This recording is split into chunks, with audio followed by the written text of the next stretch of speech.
Hi ನಮಸ್ತೆ ನನ್ನ ಕರ್ನಾಟಕದ ಎಲ್ಲ ಜನತೆಗೆ.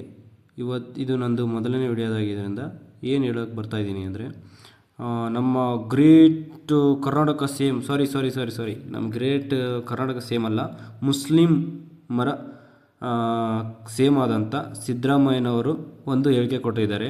ಅದೇನೆಂದರೆ, ಇರಾನ್ ಸರ್ವಾಧಿಕಾರಿಯಾದಂಥ ಖಮೀನಿಯವರು ಸತ್ತಿದ್ದಕ್ಕೆ ತೀವ್ರವಾಗಿ ಖಂಡಿಸ್ತೀನಿ ಅಂತ ಮಾತನ್ನು ಹೇಳಿದ್ದಾರೆ. ಇದಾದ ನಂತರ ಮತ್ತೊಂದು ವಿಷಯ, ಸಿದ್ದರಾಮಯ್ಯವರೇ ಮತ್ತು ಡಿ ಕೆ ಶಿವಕುಮಾರ್,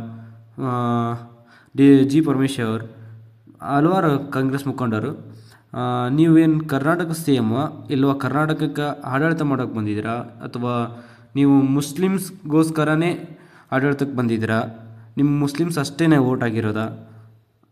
ಸ್ವಲ್ಪ ಕ್ಲಾರಿಟಿ ಆದರೆ ಕೊಡಿ, ಕರ್ನಾಟಕ ಜನತೆಗೆ ಗೊತ್ತಾಗುತ್ತೆ. ಮುಂದೆ ನಿಮಗೆ ವೋಟ್ ಹಾಕಬೇಕು ಬೇಡವೋ ಅಂಥದಕ್ಕೆಲ್ಲ ಯೋಚನೆ ಮಾಡ್ತಾರೆ. ನೀವು ಒಬ್ಬ ಎಜುಕೇಟೆಡ್ ಆಗಿ ನೀವು ಲಾ ಕೂಡ ಓದಿದ್ದೀರಾ, ವಿದ್ಯಾರ್ಥಿಗಳ ಕಷ್ಟ ಏನಂತ ನಿಮಗೂ ಕೂಡ ಗೊತ್ತು. ಇದನ್ನೇ ನಾವೇನು ಹೇಳಬೇಕಾಗಿಲ್ಲ ನಿಮಗೆ. ಅದೇ ಮೊನ್ನೆ ನಡೆದಂಥ ಧಾರವಾಡದಲ್ಲಿ ಸಾವಿರಾರು ವಿದ್ಯಾರ್ಥಿಗಳು ಕೂಡಿ ಧಾರವಾಡಕ್ಕೆ ಪ್ರತಿಭಟನೆ ಮಾಡ್ತಾ ಇದ್ದರೆ ಅವರಿಗೆ ಯಾವುದೇ ಕೂಡ ಪರ್ಮಿಷನ್ ಇಲ್ಲ. ಪೊಲೀಸ್ ಅವರಿಂದ ಹತ್ತಿಕ್ಕಲು ಪ್ರಯತ್ನಿಸಿದರು.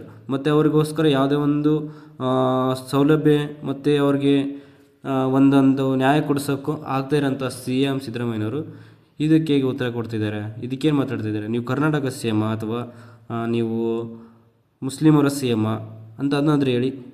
ಯುವ ಸಮೂಹ ಮನಸ್ಸು ಮಾಡಿದರೆ ಮುಂದೆ ಬರುವಂಥ ಚುನಾವಣೆಯಲ್ಲಿ ಕಾಂಗ್ರೆಸ್ ಪಕ್ಷ ಅಧಿಕಾರಕ್ಕೆ ಬರೋದಿಲ್ಲ ಅಂತ ನಾನು ಹೇಳ್ತಾ ಇದ್ದೀನಿ. ಶೋರ್ ಆಗಿ ಹೇಳ್ತಿದ್ದೀನಿ, ಕಾಂಗ್ರೆಸ್ ಪಕ್ಷಕ್ಕೆ ಮುಟ್ಟಿ ನೋಡಿಕೊಳ್ಳೋ ಹಾಗೆ ಮಾಡಿ ತೋರಿಸ್ತಾರೆ ಇಡೀ ನಮ್ಮ ಕರ್ನಾಟಕದ ಯುವ ಜನತೆ. ಆದಷ್ಟು ಬೇಗ ಎಚ್ಚೆತ್ತುಕೊಳ್ಳಿ ಸಿ ಎಂ ಸಿದ್ದರಾಮಯ್ಯ ಸರ್ ಅವರೇ.